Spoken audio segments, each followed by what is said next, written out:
రాత్రి నిద్రకు ముందుగా తనలోనే శాంతంగా ఆలోచిస్తూ, నేను మతపరంగా ఎక్కువ నమ్మకం పెట్టుకునే వాడిని కాదు.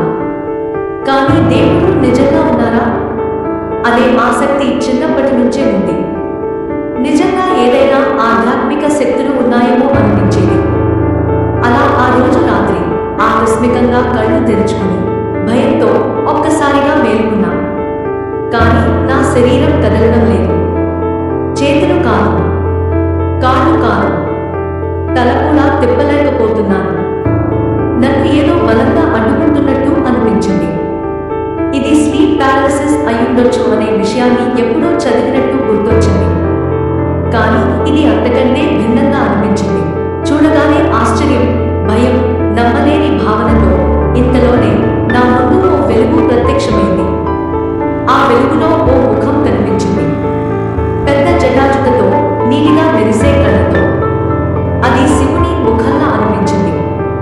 అది నన్నే చూస్తున్నట్టుంది. శివుని స్వరం లోతుగా, గంభీరంగా, భయపడకు. నీ పాపాలను విడిచిపెట్టు. నీ కర్మను శుద్ధి చేసుకో. అర్జున్ అసహాయంగా, గందరగోళంగా. ఆ స్వరం నా చెవిలో శబ్దంలా కాదు, నా మనసును తాకిన శక్తిలా అనిపించింది. నా శరీరం కదలకపోయింది. మనసంతా చలించిపోయింది. ఇదంతా కలేనా? లేక నిజంగానే ఏదో జరిగిందా? శరీరం తేలికగా మారుతున్నట్టు అనిపిస్తూ కొద్ది కొద్దిగా నా వేళ్లు కదలడం మొదలయ్యాయి. కాళ్ళు కాస్త కదిలాయి. శరీరం మళ్ళీ మామూలు స్థితికి వస్తోంది. కానీ ఆ దృశ్యం మాత్రం ఇంకా నా మనసులో నిలిచిపోయింది. నా మంచం పక్కన విండో ఉంది.